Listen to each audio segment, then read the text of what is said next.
Meus irmãos, a paz do Senhor.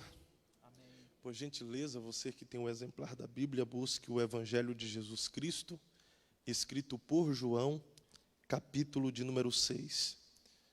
Evangelho de Jesus, escrito por João, capítulo 6. Nós vamos ler alguns versículos. Versículo 1, versículo 2, 3, 5 e 6. Enquanto você busca o texto para a nossa leitura, glorifico a Deus pela oportunidade de estar cultuando com vocês, sentindo a presença do Espírito Santo, que já é uma verdade em nosso meio. Quantos já conseguiram sentir Deus aqui? Glória a Deus. Bendito seja Deus pela vida do nosso pastor Wagner Tadeu dos Santos Gabi, co-pastor aqui no Templo Sede, pastor Márcio Vinícius, pastor Dorival. Muito obrigado pelo convite, muito obrigado pela amizade, pelo carinho, de sempre estar nos convidando para estar aqui juntos, adorando a Deus. Toda a equipe do Almoço com Deus, Deus seja louvado pela vida de vocês. Evangelho de Jesus, escrito por João, capítulo 6. Quantos encontraram? Diga eu. Olha aí, está escrito assim: depois disto partiu Jesus para o outro lado do mar da Galileia, que é o de Tiberíades. Diga comigo, Tiberíades. E grande multidão o seguia, porque via os sinais que operava sobre os enfermos. Então, Jesus subiu ao monte e assentou-se ali com os seus discípulos. Versículo 5. Então Jesus, levantando os olhos e vendo que uma grande multidão vinha ter com ele, disse a Filipe: de onde compraremos pão para estes comerem? Mas dizia isto para o experimentar, porque ele bem sabia o que havia de fazer. Tome o seu assento, por gentileza. Me presta um pouco da sua atenção. Eu prometo ser breve e bem objetivo naquilo que Deus tem para nós. Nós lemos um dos mais fascinantes episódios do Evangelho de Jesus Cristo. É sabedor por todos que esse texto está falando a respeito de um dos maiores milagres realizados por Jesus.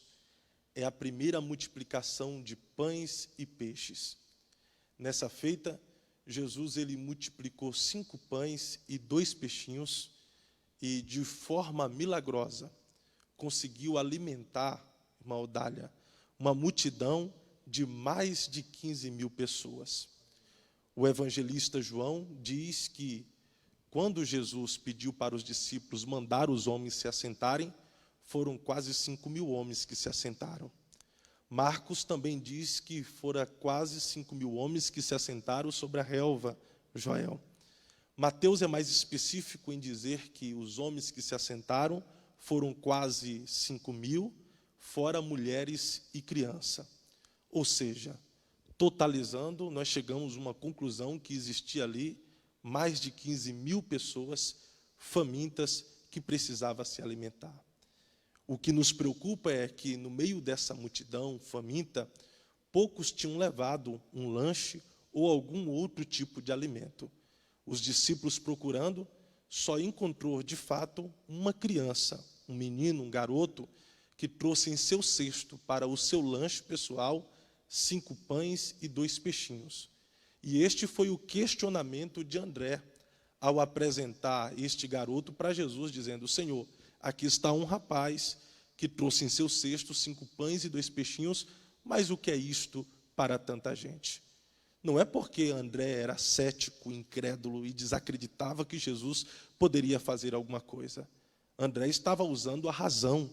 5 pães para alimentar uma multidão de 15 mil pessoas, só na cabeça de gente louca.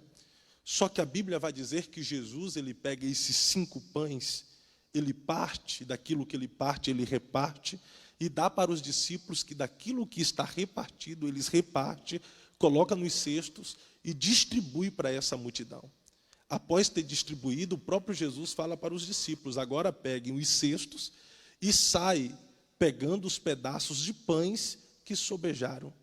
E, pelo incrível que pareça, os discípulos pegaram 12 cestos cheios de pedaços dos pães, daqueles que comeram até não aguentar mais, e deixou essa sobra.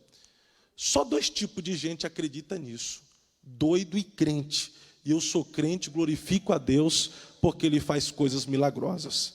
Porque pense comigo, irmã Marli, Demétrio, 5 pães não dá para alimentar 5 pessoas direito. Eu conheço, e eu sei que você conhece também, gente que gosta de comer e comer bem, que 5 pães ele come sozinho, ainda mais se tiver atum como recheio, não é verdade? Mas a Bíblia está dizendo que esses 5 pães e 2 peixinhos foi o alimento satisfatório para uma multidão de aproximadamente 15 mil pessoas. O nosso Cristo, Ele faz isso. Ele tem poder para operar milagres extraordinários e deixar o ser humano boquiaberta, questionando, mas quem é este que com 5 pães consegue alimentar uma multidão desse tamanho? Ele é o Cristo que está em nosso meio. E se com 5 pães ele consegue alimentar uma multidão de 15 mil pessoas, o que é que ele pode fazer com essa necessidade sua em um estralar de dedo? O que é que ele pode fazer apenas com o soar da sua voz, determinando que algo aconteça a seu respeito? Esse Cristo, o evangelista João, falando a respeito da sua biografia inicial, no capítulo de número 1, ele vai dizer que Jesus, no princípio, era o Verbo, e o Verbo estava com Deus, e o Verbo era Deus, e o Verbo se fez carne e habitou entre os homens, e que sem este Verbo, nada do que foi feito lá no Gênesis, no princípio de tudo, nada do que foi feito se faria se não fosse por Ele. Ele é a palavra que estava na boca de Deus quando disse, haja, e a partir dessa palavra, o inexistente passou a existir. Se o poder da palavra de Deus faz o inexistente existir, eu quero acreditar que a respeito de algumas pessoas, Deus está decretando ordens de milagres, de suprir de necessidades, de curas e de coisas maravilhosas para a tua vida. Esse texto está falando de fato, mais uma vez, da pessoa bendita do Senhor Jesus. E quem é Jesus? Jesus é um ser divino que habita em um corpo humano. Na condição de ser divino, ele é poderoso. Na condição de ser divino, ele está acima de tudo, acima de todas as coisas. Na condição de ser divino, ele não se cansa, ele não se fadiga, ele não sofre de exaustão, ele não repousa, ele não dorme, porque na condição de guarda de Israel, ele não dormirá. Na condição de ser divino, ele não necessita de nada, ao contrário, ele supre as necessidades dos necessitados. Na condição de ser divino, ele tem sobre si todos os atributos positivos, dentre os quais eu destaco aqui os atributos soberano, onisciência, sabe de todas as coisas, onipresença, está em todos os lugares ao mesmo tempo, onipotência, ele tem todo o poder. Na condição de ser divino, ele é Senhor e Rei, não apenas Senhor e Rei, ele é Senhor dos senhores e Rei dos reis. Mas na condição de ser humano, o seu corpo é limitado como qualquer outro corpo humano, meu amigo Rodrigo. O seu corpo tem necessidades como o seu e o meu. Ele precisa de água para saciar a sua sede, ele precisa de pão para alimentar a sua fome, e ele precisa de um tempo para repousar e descansar, porque o seu corpo sofre de exaustão, fadiga, e ele precisa de um tempo para repousar, para restabelecer o seu físico e também a sua mente. Quer ver uma coisa? Na condição de ser humano, depois de andar muitos e muitos quilômetros a pé, pregando o Evangelho e anunciando o ano aceitável ao Senhor, ele está em uma região por nome de Samaria, e o seu corpo está sedento, ele precisa tomar água. Por este motivo, ele vai até um poço chamado de Poço de Jacó, aonde ele chega e percebe que não tem os utensílios para tirar água. Mas, costumeiramente, no horário do meio-dia, aproximadamente, uma mulher samaritana ia apanhar água nesse poço e ela aparece. Jesus, com um propósito maior e também com sede, ele rompe as barreiras do preconceito entre os judeus e o samaritano. Ele rompe as barreiras da cultura entre judeus e samaritano e fala para aquela mulher, mulher, dá-me de beber. Ela acha estranha e questiona, mas como é que pode o Senhor, sendo um homem judeu, pede água a mim, que sou uma mulher e sou samaritana? Jesus diz: mulher, se tu conhecesse o dom de Deus e soubesse quem é que está te pedindo água, olha só, dessa água aí, qualquer um que tomar dela, uma hora ou outra tornará a ter sede. Mas da água que eu tenho a te dar e a dar para toda a humanidade, quem beber dela jamais voltará a ter sede, porque ela fluirá como os rios de águas vivas dentro do seu interior. Ou seja, na condição de ser humano, ele precisa de água para saciar a sua sede, mas na condição de ser divino, ele é a água da vida que sacia a sede da alma humana. Na condição de ser humano, ele precisa de pão para se alimentar. Um certo dia, ele amaldiçoa uma figueira, porque a figueira não tinha dado fruto. Mas na condição de ser humano, ele precisa de pão, ele precisa de alimento, mas na condição de ser divino, ele disse: eu sou o pão vivo que desceu do céu, e quem se alimenta deste pão não mais terá fome. Na condição de ser humano, em Lucas, no capítulo de número 8, a partir do versículo de número 22, vai narrar que mesmo depois dele passar o dia todo ministrando sobre os necessitados, depois dele estar ministrando sobre os enfermos e doentes, dando atenção para os mais miseráveis do meio da sociedade, ele ainda está disposto a terminar aquele dia com uma grande missão. Aí uma cidade, pastor Dorival, por nome de Gadara, porque lá em Gadara existe um homem que perdeu a sua dignidade, perdeu a sua identidade, a ponto de não ter mais nome, e sim apelido, endemoniado gadareno. Jesus viu a necessidade de chegar até Gadara para expulsar os demônios daquele homem e fazer dele um ganhador de almas e um missionário lá na cidade de Gadara. Mas ele está cansado, a ponto dele entrar na embarcação. No versículo 22 do capítulo 8 de Lucas, vai dizer que os discípulos tomam a frente e começam a navegar em direção a Gadara. E o texto diz: e navegando os discípulos, Jesus adormeceu. Ele estava tão cansado que ele não dormiu, ele adormeceu, ele foi tomado por uma sonolência. Poderia estar lutando contra o sono, mas devido à exaustão, devido à fadiga, devido à canseira, ele não suportou e adormeceu. E o seu adormecer foi tão forte que a Bíblia diz que veio uma tempestade de vento sobre a embarcação. Tempestade de vento é um vento impetuoso, é um vento forte. E quando o vento está forte, ele faz barulho, sim ou não? Sim ou não? Sim, mas o texto não diz que Jesus despertou com o barulho do vento. O vento forte faz as águas de qualquer lago, rio ou mar ficar agitada. E o agitar das águas chacoalha a embarcação. Só que o chacoalhar da embarcação também não despertou a Jesus. Os discípulos entram em desespero e começam a gritar: nós vamos perecer, nós vamos morrer. Mas o grito dos discípulos também não desperta Jesus.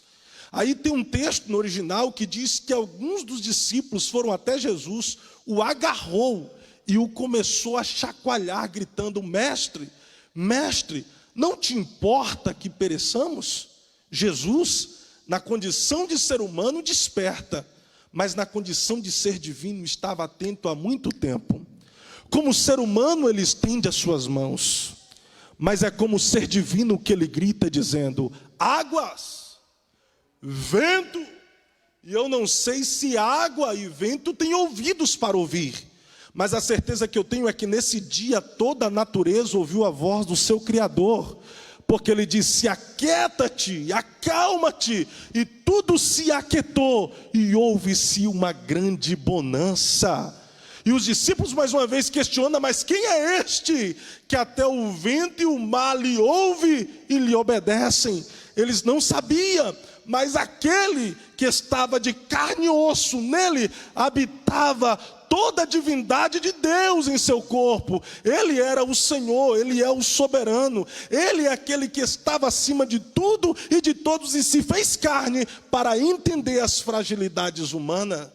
Eu dei essa volta toda apenas para te explicar em rápidas palavras o porquê Jesus estava em Tiberíades, que é um lugar deserto, distante de povoado, distante de cidade, distante de aldeia, distante de tudo. Jesus ele não foi para Tiberíades cumprir mais uma missão. Jesus ele não foi para Tiberíades atender um enfermo, atender um endemoniado, atender um doente, atender um desesperado. Jesus foi para Tiberíades para tirar um momento para si, para descansar, para repousar. Ele precisava desse restabelecer da sua condição física, da sua condição mental. Depois de andar muito tempo, ele está exausto. Ele percebe que ele tem essa necessidade de descansar. Por isso que ele vai para Tiberíades com os seus discípulos para repousar. Mas quando ele está na montanha de Tiberíades, ele é surpreendido por uma multidão que vem ao seu encontro. Essa multidão que eu estou falando, de aproximadamente 15 mil pessoas. Os discípulos percebem que essa multidão vai atrapalhar o seu descanso. É nesse contexto aqui que os discípulos chegam para Jesus e dizem: Senhor, permita-nos dispensar essa gente. Nos dê autorização para mandar de um em um, embora cada um para as suas localizações, para a sua cidade, para as suas aldeias e para os seus lares. Só que Jesus, ele não dá autorização alguma para os discípulos. Ao contrário, Jesus atende aquela multidão. Isso aqui faz a gente pensar. Ele, na condição de ser humano, tinha as limitações em seu corpo como o nosso corpo. E quem trabalha muito precisa de um momento de descanso, precisa de um momento de repouso. Quem está cansado precisa descansar, precisa repousar. Então Jesus poderia muito bem, Sandro, tirar este momento de descanso, pedir para os discípulos dispensar aquela multidão e depois saísse de cidade em cidade, aldeia em aldeia, povoado em povoado, atendendo aquelas pessoas. Mas ele simplesmente permitiu que o seu descanso fosse interrompido e ele deu atenção para aquela multidão. Por que ele fez isso? Porque ele sabia que no meio daquela multidão existia gente enferma, existia gente doente. Ele sabia que no meio daquela multidão existia gente perturbada, gente angustiada. Ele sabia que no meio daquela multidão existia gente com problemas familiares, problemas matrimoniais. Existia pessoas com a sua esperança no limite. Existia pessoas desesperançosas. No meio daquela multidão existia gente cheia de necessidades e sabiam que as suas necessidades só seriam supridas através de uma intervenção divina. Existiam pessoas que estavam sendo tomadas por uma desesperança terrível, que estava indo ao encontro de Jesus como a última porta de escape e como a última esperança de suas vidas. Então, quando elas chegam até Jesus, Jesus dá toda a atenção para elas, pelo simples motivo de Jesus sempre ter se importado com as necessidades dos necessitados. Se você ler Mateus, Marcos, Lucas e João, os 4 evangelistas que escreveram sobre a biografia do nosso Cristo, você vai ver que inúmeras vezes pessoas necessitadas foram ao encontro de Jesus. Em Mateus, no capítulo de número 8, versículo 1 ao versículo 4, vai dizer que quando Jesus desce do monte, tem um homem cheio de lepra, cheio de chagas no seu corpo. E ele sai correndo até Jesus, se prostra e o adora. E questiona: Senhor, se o Senhor quiseres, o Senhor pode me deixar limpo. A única resposta de Jesus foi: eu quero. Toca no leproso e diz: seja limpo. Em outras palavras, Jesus estava dizendo: eu me importo com você, então seja limpo. Jesus dá atenção para aquela multidão pelo simples motivo dele se importar com as necessidades dos necessitados. Esse Cristo que há 2000 anos atrás caminhou pelas ruas de Jerusalém, se importando com os ricos, mas angustiados de alma, se importando com os pobres e miseráveis, mas também perturbado e vazio de alma, é o Cristo que está em nosso meio de forma invisível, porém real, e ele continua se importando com as necessidades dos necessitados. Oh, glória a Deus. Na verdade, esse Cristo, ele se importa com os necessitados, nem tanto com as necessidades. Porque nós estamos vivendo em um tempo que nós estamos personificando as coisas e coisificando as pessoas. E Jesus, ele se importa com as pessoas. Ele se importa com você. E nessa tarde, essa palavra está ardendo em meu coração, porque eu estou falando com gente aqui que o seu sentimento é que ninguém se importa com você. Viu? Você está vivendo em um tempo que as pessoas ouvem até você, mas não se sensibiliza. E geralmente diz, ela é vitimista. Ele é vitimista. Ah, não é nada, é só uma ferida. Na verdade, aquilo que é uma ferida para mim pode ser o decepar do seu dedo. E quando você expõe as suas mazelas, quando você expõe a sua dor para Jesus, Ele não vê você como uma pessoa vitimista ou que faz parte de uma geração mimimizenta, uma geração Nutella. Ele vê aí um ser humano que está sentindo dores inimagináveis, que está perturbado, que está angustiado, que está sofrendo de tristezas profundas. E o mais lindo de tudo é que ele não fica indiferente com a sua dor, ele se importa. Ele não menospreza a sua dor, ele se importa. Ele se importa com essa mulher que sentiu alguns sintomas e decidiu ir a um posto, decidiu ir a uma clínica fazer os exames e lá constatou que está com uma doença incurável. Ele se importa com essa pessoa que sofreu com o luto de uma pessoa, de um ente querido que foi embora sem ao menos despedir, sem ao menos dar satisfação.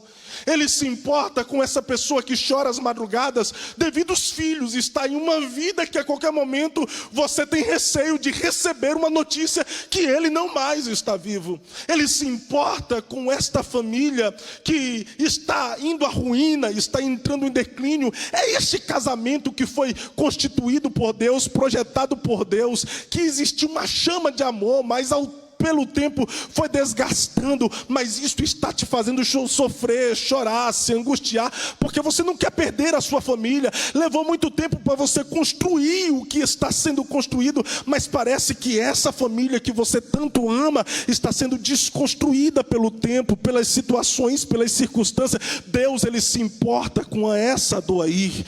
Na verdade, Deus se importa com o silêncio do grito da sua alma, e Ele vai aonde psicólogos não conseguem ir, Ele vai aonde psicanalistas não conseguem ir. Os céus têm o bisturi que nenhuma clínica de cirurgia tem, e Deus está dizendo na minha alma: eu estou descendo nessa casa, estou fazendo uma cirurgia na alma de alguém, porque eu me importo. Ora machere calamaia.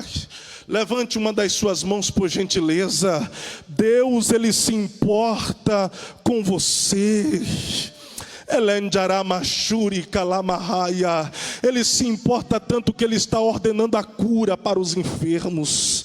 Ele está ordenando a libertação para os oprimidos. Ele está ordenando a paz para os perturbados. Ele está ordenando a alegria para os entristecidos. Ele está ordenando. A sua casa não foi feita para ser um campo de batalha, um campo de guerra. A sua casa foi feita para ser uma habitação de paz. Então leve essa paz para a sua casa, para a sua família.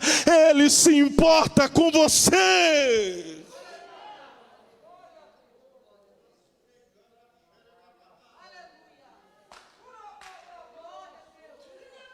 Elenjaramácia. Eu sei que nós vivemos em um tempo que tem momentos, pastor Joel, que nós precisamos desabafar, nós precisamos expor, e nós não encontramos, Marli, pastor Dorival, a gente não encontra alguém para desabafar. Então, de forma indireta, nós usamos as redes sociais, onde nós colocamos aqueles textos que nós nos identificamos, mas em forma de desabafo, porque ninguém quis nos ouvir, ou até nos ouviram, mas não deram credibilidade para a nossa dor. E Deus está dizendo para alguém: para de expor as suas necessidades para quem não pode resolver e para quem não se importa. Expõe as suas necessidades para aquele que se importa e tem poder para resolver tudo e todas as coisas. Elenjaramacheri kalamahaya. Deus se importa com o filho que nas madrugadas te deixa chorando. Deus se importa com a aliança partidas de alguém que ainda não voltou. Deus se importa com o sonho que você investiu e que de repente virou fumaça. Deus se importa com essa dor que está zombando de você e nunca passa. Deus se importa com você sofrendo perseguições. Deus se importa com as portas que se fecharam a teu respeito e você não sabe como é é que vai sustentar e alimentar a sua família. Deus se importa com o diagnóstico da medicina que você recebeu. Deus se importa com todas as situações, circunstâncias desfavoráveis que você está vivendo. E Ele me trouxe aqui para liberar essa palavra para a tua vida. Quando você achar que Ele não se importa, Ele se importa. Quando você achar que Ele não está lá, Ele está lá. O silêncio de Deus não significa ausência de Deus. Ele pode até se silenciar, mas Ele jamais vai se ausentar. E são nos momentos de dores, de angústia, de tristezas e de lágrimas que Ele vai estar lá de forma invisível para te consolar. Choramaia. Levante a sua mão, porque eu estou sentindo algo de Deus aqui, vai. Sinto o que eu estou sentindo da parte do Eterno. O Deus que se importa te visita aí agora. O Deus que se importa visita a tua casa.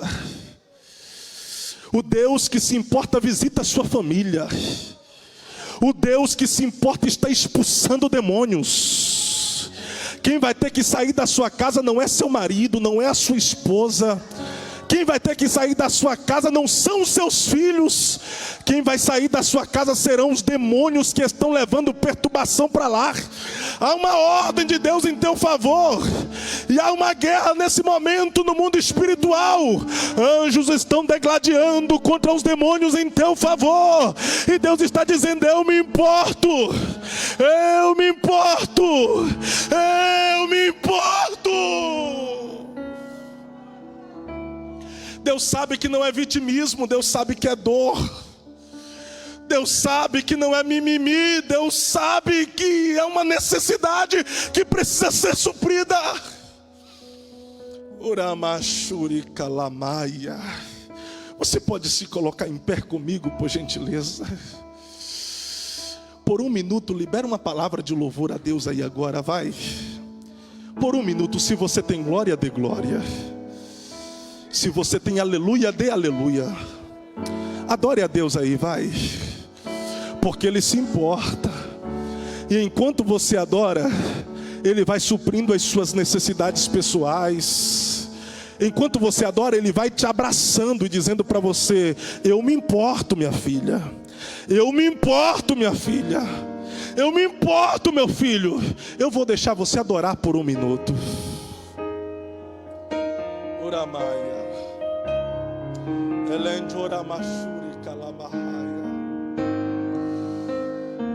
O Senhor está ministrando cura enquanto você adora.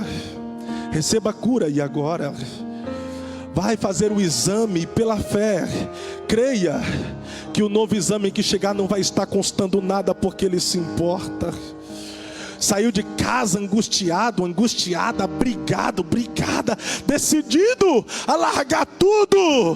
Volte para casa em paz, porque quando chegar lá as coisas foram colocadas em ordem, as coisas voltaram ao seu devido lugar. Está com medo de ser mandado embora, de ser dispensado por causa dessa crise, deste tempo pandêmico? Fique tranquilo, Deus guardará a tua alma, Deus guardará a tua vida, Deus providenciará o milagre que você precisa, porque Ele se importa. Uramachuri kalamaia. Receba algo da parte de Deus que te toca e te faz crer nisso, vai. Urimandore macheri kalamaia. Se você tem glória, libera o glórias a Deus aí. Se você tem aleluia, libera o seu aleluia aí. Se você é batizado com o Espírito Santo, adore em línguas estranhas. Adore no idioma que o inferno não entende. Adore no idioma que os homens não entendem. Mas quando você ora em línguas, é o teu espírito comunicando a necessidade da tua alma para Deus. E Deus entende e não fica indiferente, porque Ele se importa. Uramachura kalamaia. Oh glória. Ele se importa com o vazio da sua alma. Ele se importa com essa ansiedade desenfreada que faz você chorar sem motivo nenhum. Ele se importa com esses sintomas depressivos. Ele se importa quando você pede a morte, quando você pensa no suicídio. Ele se importa a ponto de dizer: pode ser que ninguém se importa, pai não importa, mãe não importa, filhos não se importa, entes queridos não se importa, amigos não se importa, pessoas da comunidade da fé não se importa, líder não se importa, chefe não se importa, mas eu, o seu Deus, o seu Pai, eu me importo. Então seja abraçado por Deus aí agora, vai. Seja abraçado, seja abraçada. Uramachuri kalamahaya. Receba essa graça do Deus que se importa. Receba o renovo desse Deus que se importa. Seja restaurado por este Deus que se importa. Receba essa alegria pelo Deus que se importa. Receba essa paz pelo Deus que se importa.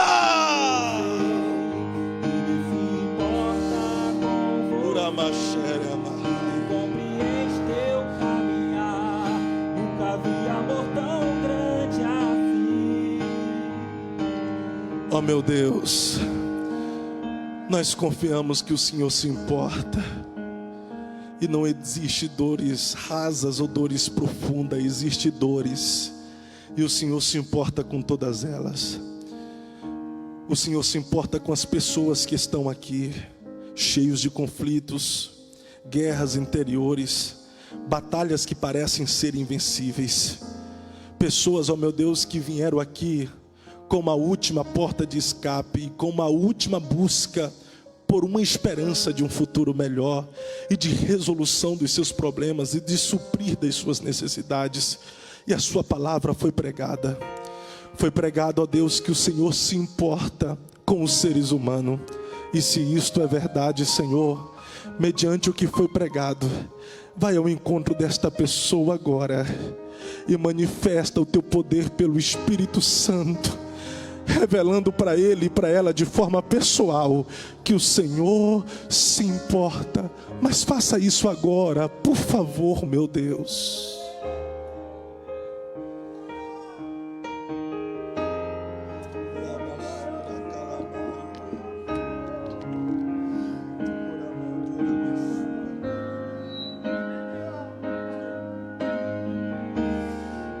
Feche os seus olhos, coloca a mão no seu coração e cante assim.